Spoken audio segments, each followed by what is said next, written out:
தேவநேய பாவாணர். உலகில் முதல் மாந்தன் தமிழன் தோன்றிய இடம் குமரிக்கண்டம் என்றவர் தேவநேய பாவாணர். பாவாணர் எழுதிய நூல்களின் எண்ணிக்கை 43. பாவாணரது ஆய்வுக்குளத்தில் இரு கண்கள் மொஹஞ்சதாரோ ஹரப்பா.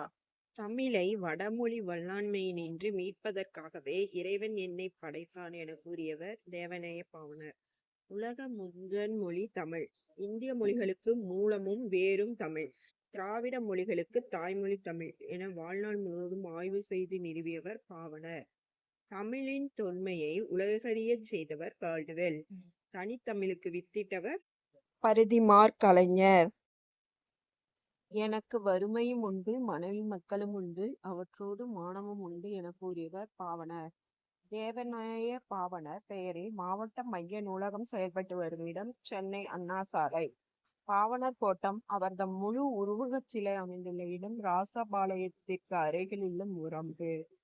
மதுரையில் உலகத்தமிழ் மாநாடு நடைபெற்ற ஆண்டு 1987. மதுரையில் உலகத்தமிழ் மாநாட்டின் போது பாவாணர் ஆற்றிய சொற்பொழிவு மாந்தன் தோற்றமும் தமிழன் மரபும். பாவாணர் எழுதிய பிற நூல்கள் தமிழ் வரலாறு, முதல் தாய்மொழி, திருக்குறள், மரபுரை.